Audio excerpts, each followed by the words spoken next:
сабағымызды бастайық. Бүгін біздің сабағымыздың тақырыбы бүгінгі мамандық таңдау мәселесі. Сендер 11-ші сынып оқушылары болғандықтан сендер үшін бұл өте өзекті мәселенің бірі деп есептеймін.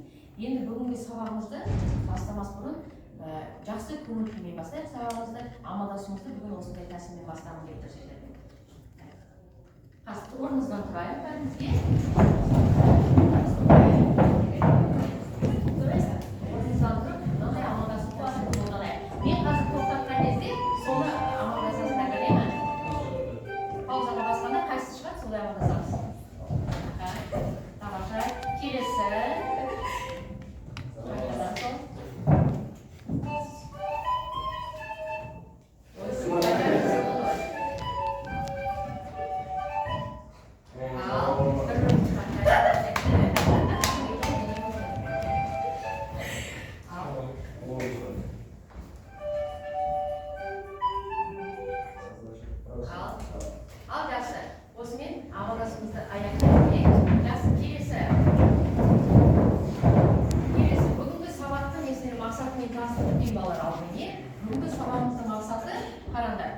Негізгі ойды анықтап, яғни бүгін сабақта қандай мәселелер көтереді? Хатпен жұмыс жасаймыз, графикалық органайзермен жұмыс жасаймыз, одан кейін аудио мәтінмен жұмыс жасаймыз. Сол мәтіннің ішінде көтерген тақырыптың негізгі ойын табу керек.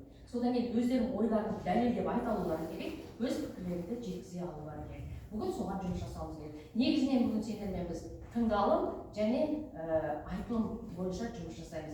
Енді қазір сендерге дискрипторын айтып кетейін, таныстырып кетейін бағалауды. Мен сендерге мынандай бағалау қарап дайындап қазір әрбір топқа әрбір топтың берген балалар осыны бағалайды. Мен кәдімгідей ашып тұрып жазып қойдым критерийді. Мысалы хаттағы негізгі ойды анықтайды балалар, одан кейін көзқарасын білдіреді, ойын дәлелдейді, диалогқа түседі, графикалық сызбамен жұмыс істейді, сызба бойынша ойын жинақтап айтады, детальді ақпараттар. Одан кейін жаңа мамандықтар туралы өз пікірін айтады, жалпы балын қойып, мына сабақтың соңында маған бағалау парағын өткізесіңдер. Жарай ма?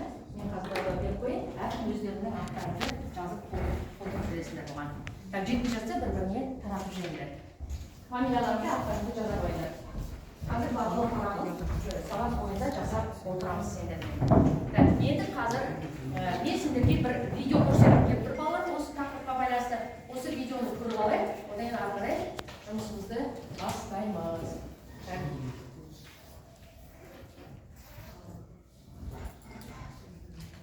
Құрметті оқушылар, осы видеоны тыңдап алды. Адам өміріндегі ең маңызды шешімдердің бірі. Осындай маңызды шешім қабылдау оңай емес. Кейбір жағдайларда жасөспірімдерге ата-ананың жағынан қысым көрсетілуі де мүмкін. Кейде шын мәнінде не қылайтынды түсіну өте қиын. Сонымен мамандықты қалай таңдау керек? Ең біріншіден бейімділігіңді ескеріңіз. Бастапқыда өз қызығушылығыңызға назар аударыңыз. Немен айналысқыңыз келеді? Қандай пәндер ұнайды? Бос уақытыңызда немен айналысқанды жақсы көресіз?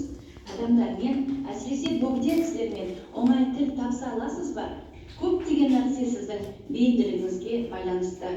Дұрыс шешім қабылдауға тырысыңыз. Әлемде өзі қаламайтын мамандық иесі болып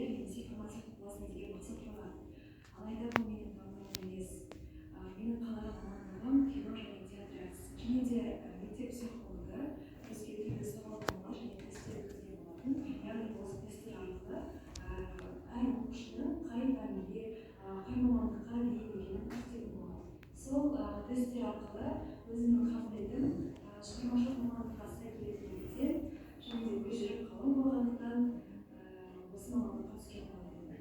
Екінші мәселе ұбт мәселесі. ұбт-дан кейбір өте қорқып жатады, қобалжып жатады. Алайда сіздерге айтар кеңесім, қорықпаңыздар, қобалжымаңыздар. ұбт-дан кейін де өмір жалғасады. Сендерге пайдалы болды деп есептеймін. Біраз ой салды ма мына дейді?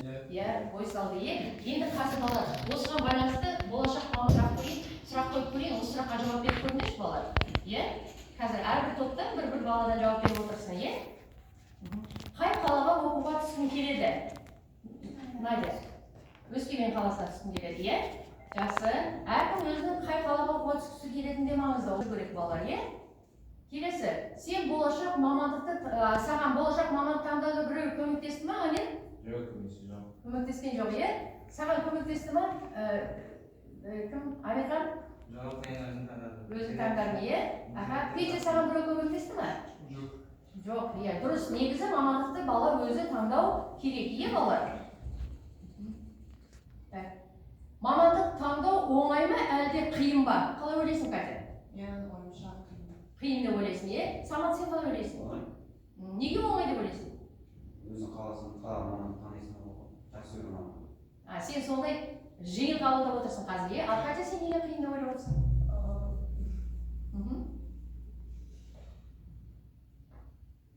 Менің ойымша да қиын сияқты. Өзіңе ұнайтын мамандық және ата-аналарына ұнайтын мамандық салыстыру керек. Салыстырып таңдау керек деп ойлайсың. Бір жағынан дұрыс та шығар ол ойың сен. Аха, жақсы. Келесі. Болашақ мамандығыңды таңдадың ба? Типа, болашақ будущий мамандығын таңдадың ба уже? Выбрал? Таңдадың ба? Жоқ, таңдамадыңдар, е? Таңдадың ба? Не? Кім қандай мамандық иесі болғың келеді? Кім болғың келеді? Дефектолог болғың келеді дейді. Максим, сен ше таңдадың ба? Кім болғың келеді? Кем ты хочешь стать? Қандай мамандық иесі? Жақсы. Осы әрқайсымыз өзіміздің ойымызды дұрыстап айтып жауап беріп отырмыз. Соған түскім келеді, иә? Мен колледжде. Жақсы, жарайды. Келесі. Енді соңғы сұрақ қалды бізде. Сұранысқа ие мамандықтарды білесің бе дейді. Сұранысқа ие деген қандай мамандықтар? Спрос, иә? Спросқа мамандықтар. Дәрігер дейді, тағы да. IT мамандығы дейді, содан кейін мұғалім, иә? Жақсы. Жақсы балалар. Енді келесі жұмысымыз бастайық. Сұрақтарға жақсы жауап бердіңдер. Енді кітаптарыңды ашсаңдар, мынандай хат келмесер. Екінші тапсырманы қараңыз. Хатты оқыңдар, ақпараттарға талдау жасаңдар дейді. Сендерге 3 баланы хат деген тұрғызбайсыз. Одан кейін шешу жолдары. Оны қалай шешеді едіңдер? Соған жұмыс жасайық. Так, сендерге самұрапты берейін. Самұрап сендерге Людмила, сендерге кім қалды? Серік па? Серік қалды. Соны оқыңдар, талдандар. Кім оқиды, кәне? Самұрапты кім оқиды? Оқи ғой, самұрапты. Мен қазір технологиялық университетте оқимын. Онда оқып жүрмін. Алайда күнделікті жүрген түйікті мәселелер. Мамандығым шаруашылық жөнінде. Иә. Оқудан кетсем, жаңадан айтылған өзімді физикамен істеу керек. Ал қалдырып көрді. Ата-анам математика мектебіне берді. Қазіргі сыныпымда менен де күшті математиктер бар. Мен олардан қалып қоямын. Қатты қысыламын. Бұрынғы мектебімде мен үнемі бірінші боладым. Мен не істеуім керек? Бұрынғы мектебімде қайтып барсам болады ма? Жақсы ойланды. Үшінші, Мадияр оқиды, Серік не дейді? Серік кемітте оқимын деді. Ол ата-ананың шешімімен олар жақсы есепші барлық жерге керек. Жұмыс табу оңай дейді. Ал маған балармен жұмыс істеу ұнайды. Жазғы лагерьде тәрбиеші болдым. Балармен ойнап, оларды үйрету, олармен уақыт өткізу мен үшін қызық. Кентте жақсы достарым бар. Оқытушылар да жақсы, сабақ та жаман емес, бірақ есепші мамандық болған ұнайды. Жақсы. Ал, кәне, біраз уақыт берейік, кішкене талдап жүріңдер. Кестелерін толтырып, кім дайын, содан кейін айтасыздар. Кестеге жазып тез талдайсыздар. Үшеуіне де сендер Людмилаға талдайсыздар. Мына жақта топ Серік таңдайды, а сендер Самұраттың немесі, проблемасы, мәселесін талдайсыздар. Қане?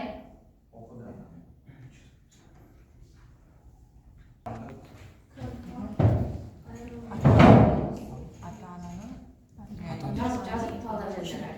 Түсіндіріп тұрып. Осы айтқанымыз деп ойларыңды айтыңдар. Какая у них проблема связана с ней? Вот. Я думаю, что это проблема, наверное...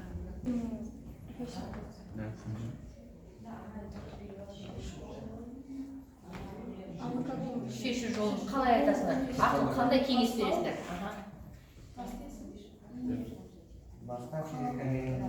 Тастаса гранттан айтпадым бұл, иә? Оны да ойлап көріңдер. Жақсы, осыны қазір дәлелдейсіңдер. Жақсы, кім бастайды? Дайсыңдар ма? Амина, дайын болғандар ма? Айтамыз, иә, ауызша айта береміз. Жазғандарында ауызша айтып талдай бересіңдер. Ал, сендерде Серік, иә? Сендер Самұрат екен бай. Ал сендер Кемепте оқимын дейді. Кемеп деген мықты университеттің бір ғой балалар, білесіңдер, иә? Ата-ананың шешімі екен, бірақ оны кім шешіпті? Серік бізде. Иә, сендер деген ғой. Дайынсыңдар ғой сендер. Иә, біз дайын. Иә, ата анасы шешіпті, иә? Олар дейді, есепші бол дейді. Есепші деген қандай мамандық? Бухгалтер, дұрыс бухгалтер бол дейді. Ол бухгалтер болғысы келмейді екен, иә? Кім болғысы келеді? Мұғалім болғысы келеді, балалармен тәрбиеші болғысы келеді дейді. Ал не істеймін дейді. Сабағым бірақ жақсы оқиды екен. Айтыңдар, аха. Серік есепші болғысы келген, бірақ оның ата анасы есепшіні таңдады, и ол мамандықпен жұмыс істемеген. Шеші жоқ, ол университетті бітіріп қалған мамандыққа түсір. Иә, сөйтіп сендер сондай кеңес бересіңдер, иә? Сонда оқуды тастап кету керек деп ойлап тұрсыңдар, иә? Бітіріп сосын қалған оқуға түсір. Бітіргеннен кейін тағы келесі оқуға түссін дейсің ба, қалаған оқуына? Ана жерде біраз уақыт жоғалтады ғой, иә? Оған қалай қарайсыңдар? Енді бітіру керек қой ата ана үшін. Сосын өз қалған мамандыққа ата анаға сіңіріп.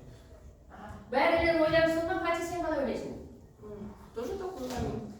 Басқа тіл бітіріп, өзіне қалаған. Тағы да бір оқу орнына түсу керек деп ойлап жүрсің, иә? Сондай шешім қабылдайсың. Жақсы, сендердің ойларың қалай? Сендер кім еді? Самұрат. технологиялық университет ол грантқа түскендіктен ата-анасының көңіліне тиіп болып жүрген жоқ қой. Сондықтан ол айтады, басқа мамандығын маған мамандығын ұнамайды дейді. Сабақ үшін ұнамайды. Екеуі де ұнамайды. Оқудан кеткісі келеді. Мамандығы технологиялық университетте оқиды.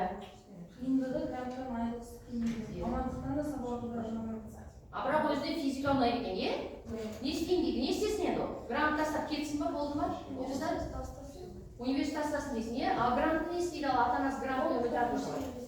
Ол қорқынышты емес деп ойлайсың, иә? Неге? Мамандық ұнамаса бүкіл өмір қиналады. Дұрыс айтады, мамандық ұнамаса бүкіл өмірде дұрыс болмай кетуі мүмкін, иә? Қиналады. Сондықтан сендердің кеңестерің оқуды тастау болып тұр, иә? Гранты бар болса да ол мамандығын ашып алады. Немесе сондай варианттарын қарастыру керек деп ойлайсың, иә? Өз қалаған салаға кетсін дейді. Жарайды, жақсы. Ал Людмила не айтып жатыр екен мынада? Ең басында өз мектебінде өз сыныбында өте жақсы оқыпты. Енді негізі нақты ол математика пәнін жақсы оқиды. Бірақ та ата-анасы басқа мектепке арнайы математика мектебіне алып жібереді. Бірақ сол жерде ол басқалардан төмен оқыды. Сол үшін ол қысылып, ойлайды, бұрынғы мектебіне ол үнемі бірінші болатындай. Сол үшін қайтадан көшіп барсам қалай болады? Иә. Сонда мына жаңа барған жаққа ол өзін әлсіз сезініп қалды, иә, олардан? Сол үшін не істеу керек ол? Қайтадан өзінің мектебіне барсын деп барсын ба, әлде сол жерде қалсын ба? Көшу керек. Қайтадан артқа көшу керек дейсің ба? Неге? Негізі ол қиындық болып тұр ғой сол уақытта. Қиындық болып тұр ғой. Ал жарайды.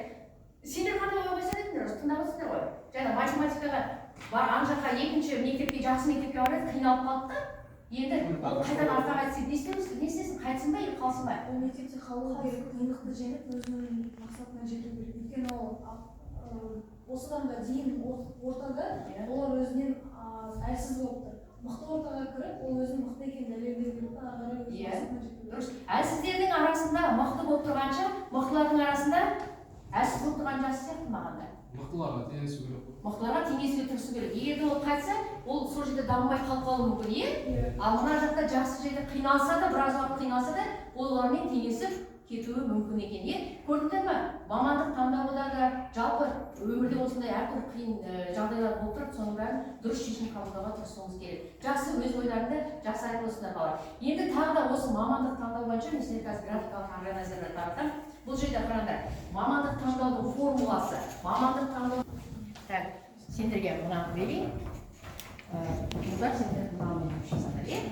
Сонда әрбір топ өздерінің графикалық органайзерлерін қорғап шығу керек, иә? Сендерге ой салатын сызбалар беріп тұрмын. Кәне, бір-екі минут уақыт берейік, ойланыңдар, одан кейін әрқайсың осы туралы сөйлеп көріңіздер. Может, это... С чем связано это? Иә, яғни адам мен техника сондай мамандықтар есі болу керек, иә? Тағы да? Адам табиғат. Табиғатпен жұмыс. Ал бұл қандай мамандықтар адам мен табиғат деген? Эколог, Эколог болуы мүмкін, геодезист болуы мүмкін, тағы да? Ветеринар деп жарайды. Келесі қандай неме беріпті? адам өнер. Адам мен өнер дейді, ол қандай байланыс? Суретші болуы мүмкін. Дизайнер. актер, әнші. Американ талдап шықты, е? Сендерге не беріп тұрады? жалпы медицинаның бөлімі. Бөлімдер не? Ал, не түсіндің ана сызбадан? Не айта аласың? Жалпы медицина бірнеше профессияларға бөлінеді. Оның әртүрлі көздері бар. Хирург, терапевт, биолог, кардиолог, гинеколог, уролог, эндокринолог. Бірақ оларды ары қарай бөліне береді өзінің басқа түрлеріне. Және де әрқайсысының өзінің қиындығы мен өзінің еңбегі бар. Оған қатты дайындалып, жылдап, 10 жылдап, 20 жылдап оқиды балалар.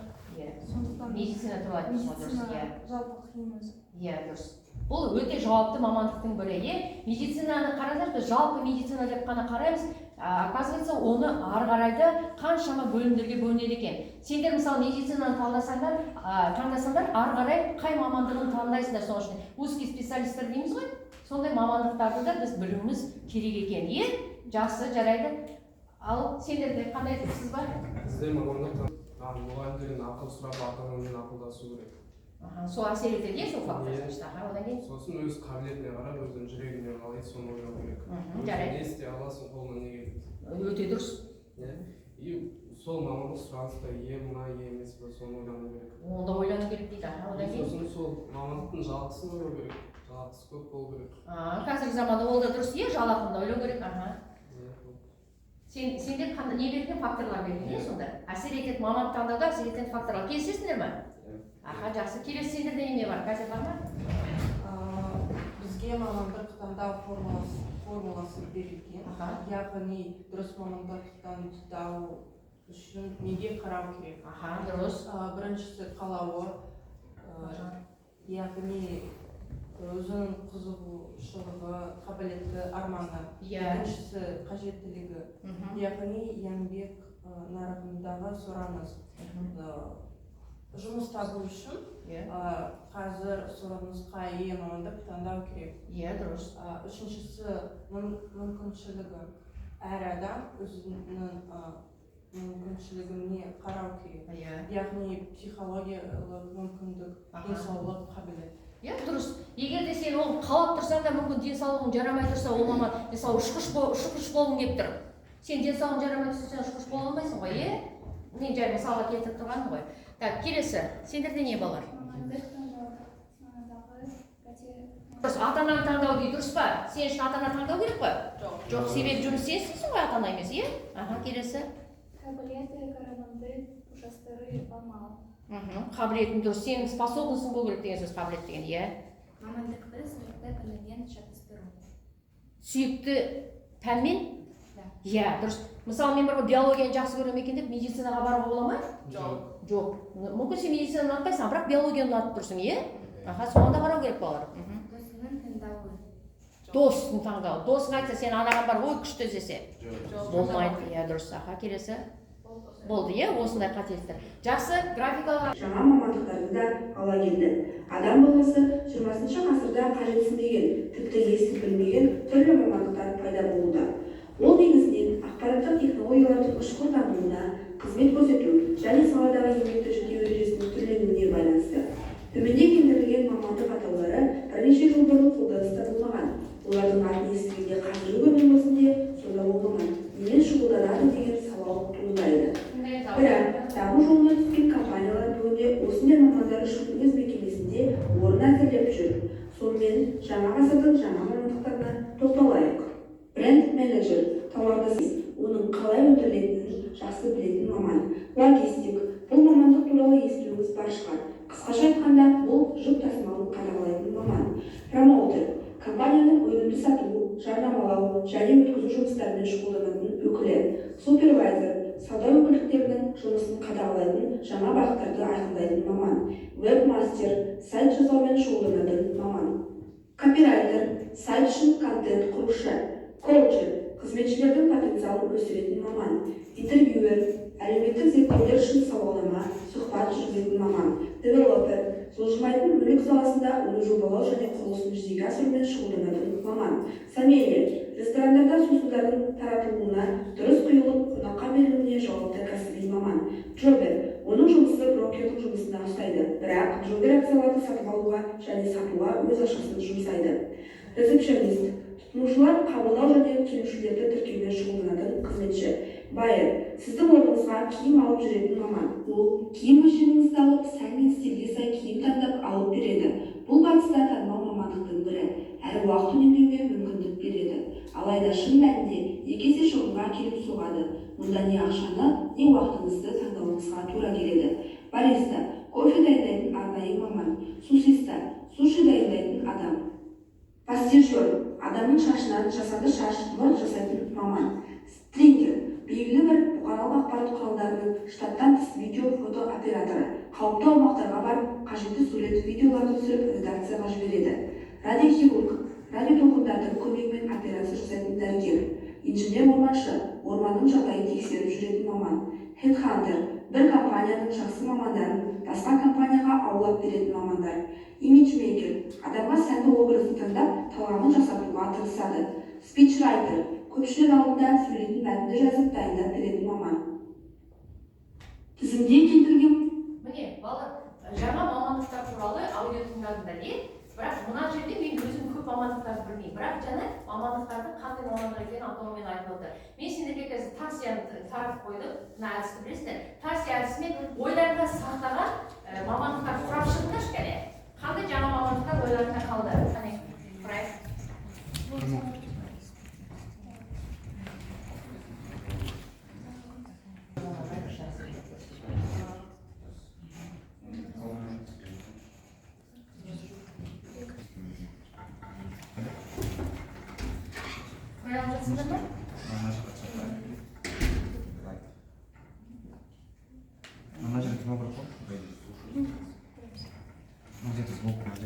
Промоутер деген кім еді? Спичрайтер деген ойларында қалды ма?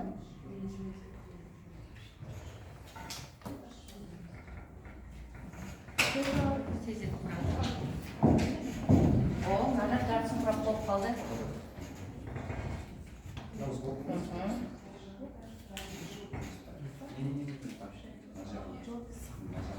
Жоберген өзінің ақшасын жұмсайтын адам дегенбіз, акция үшін өз ақшасын жұмсайтын адам.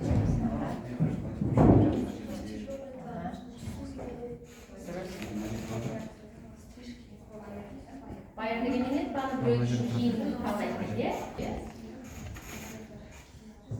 О, жасы. Біреуге арқылы.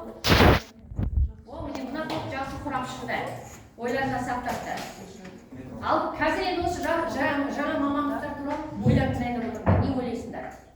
Жаңағы аудио бойынша мына құрағандар бойынша қандай ой келді сендерге? Жаңа мамандықтар туралы.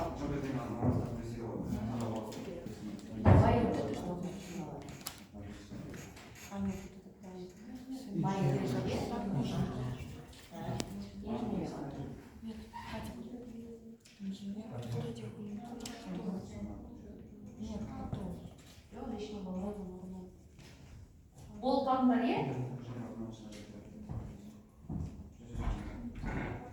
бір топ жақсы құрап шықты. Ал жарайды, сендердің ойларын біле берейік. Аида, қалай ойлайсың? Жаңа мамандықтар туралы қандай ой келді саған? Мен ойымша, жаңа мамандықтар жақсы. Сұраныс бар деп ойлаймын. Сұранысқа бар мамандықтар бар, Мысалы бар. Ол көбінесе басқа елге барып, жақсы, сапалы киімдер алып келеді. Сол жақсы деп ойлаймын. Логистикаде ол жүк таситын неше түрлі атаулар туралы не ойлайсың? Мен мысалы түріңізге қалмын немелерге. Өте қызықты. Бірінші рет естіп тұрған мамандықтарым. Кейде бар. Бірақ олардың мақсаттары жақсы. Сендерде қандай ой туды жаңа мамандықтар туралы? Қандай ой туды? Көп мамандықтар бар екен қазір біз білмейтін. Біз білмейтіндер, аттарда қиын екен дейді. Катя, сенің не ойың не болды? Петя, не ойлайсың жаңа мамандық туралы? Саған аға мамандық бар ма да ішінде? қазір көп жаңа мамандықтар пайда болды. Пайда болды, иә? Аха, жақсы. Ал сендердер? Иә, точно. Сендер ұзақырақ кеттіңдер, иә? Енді келесі мынандай тапсырма берейін сендерге. Мына уақытты белгілеймін, 3 минуттың ішінде менің арманымдағы мамандық деген неме жазыңдаршы, ойларын жазыңдаршы, менің арманымдағы мамандық деген. Әркім өзі қандай мамандықты қалайды, соны жазып шықсын. 3 минуттың ішінде не жазып ойлайсыздар соны. Бастаймыз, кеттік. 3 минутта не жазып ойлайсыздар?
Уақыт аяқталды балар. Уақыт аяқталды, ол тоқтаймыз. Кім не көрді, соны оқиды. Айдана, не оқып жаздың? Оқи бер. Аха, бастайды. Мені биология медицина қызықтырады. Қазір мамандығыма оқуға барамын. Адамдардың саулығына жақсы әсер ете аламын деп үміттенемін. Адамдарға дұрыс дәрі табуға көмектескім келеді. Денсаулық ең басты құндылық. Сондықтан осы салада пайдалы болу. Тамаша. Самат, Арминға не жаздың? Менің армандық мамандық пилот. Өйткені ұшқыш болу өте қызықты. Сен адамдарға да көмектесесің, пайда бересің адамдарға. Ақша да көп аласың. Жақсы өмір сүресің. Маған менің оқу тақырыбы ұнайды. Мен пилот болу үшін тырысамын, өйткені ұшқыш болу үшін көп нәрсе білу керек, ответственный болу керек. Жауапкершілік болу керек. Кей жауап болады. Бұл мамандық өте маңызды. Мен адамдарға көмектескім келеді. Болашақта дәрігер болғым келеді. Жақсы. Келесі Катя. Қайда? Менің асылдағы мамандығым Петянікі сияқты дәрігер. Әсіресе хирург. Менің ойымша бұл өте қызықты, керекті, қадірлі, маңызды мамандық. Ол адамдарға көмектеседі. Жақсы. Мен дәрігерді сыйлаймын, өйткені олар 10 жылдан астам университетте оқыған, біздің еліміз туралы бәрін біледі. Бастарында көптеген деректерді постоянно сақтайды. Бірақ мен қанан қорқамын, сондықтан бұл тек қана. Яғни армандайсың, бірақ та болмайсың деген сөз ғой дәрігерге. Келесі мына топта кім оқиды дейді? Мен прокурор болғым келеді. Қаттырақ тұрыңыз. Мен прокурор болғым келеді. Ол өте маңызды жауапкершілікті, мұқияттылықты және адамдарды талап етеді. Маған тергеу жұмыстарын талдау, әр шешім жағдайларды зерттеу және заң арқылы мәселелерді шешу ұнайды. Өйткені ол адам құрметтелмейтін болады. Сол үшін әділ шешім таңдап, мұқтаж адамдарды қорғау келеді. Алин. Мен эколог болғым келеді. Эколог табиғатты қорғайды, ауа, су және жердің тазалығын сақтауға көмектеседі. Бұл мамандық болашақ үшін өте маңызды. Мен қоршаған ортаны қорғап, әлемді жақсырақ. Кел байланыс жасап сабаққа. Мен жалғызсыздық үшін маған бәрі ұнап тұр, маған өте қызық болды. Жақсы, келесі топтардың айтамын. Айдан айтамыз ба? Мен Сараны таңдаймын. Мен бәрін түсіндім, сыныптастарымды естідім.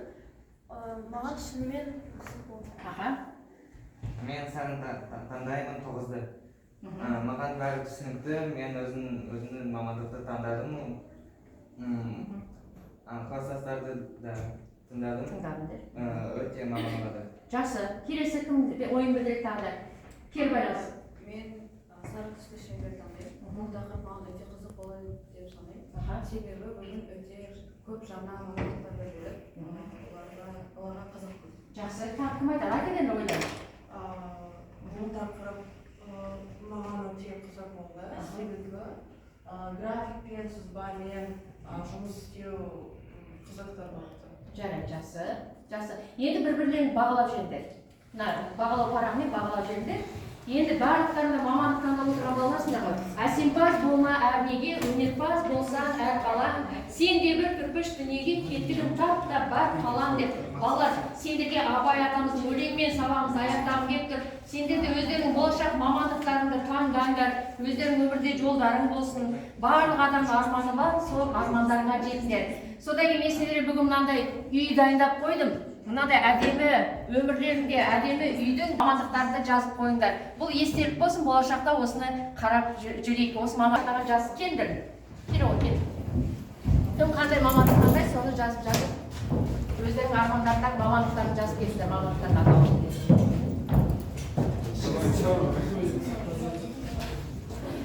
Кел, жазып кетіңдер балалар.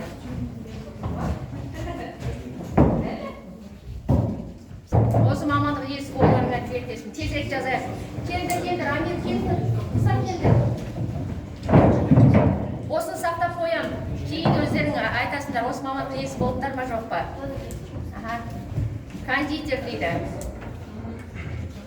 Кім жазып болды, орындарын отыра берсеңдер болады. Үйге 4-ші тапсырманы аласыңдар, 35-ші беттегі. 35-ші беттегі 4-ші тапсырманы жұмыс жасап келесіңдер. Экономист міне, әртүрлі фармацевт, врач дейді, аспаз дейді, осы эколог дейді. Әркім өздерінің мамандықтарына жетулерге тілектеспін.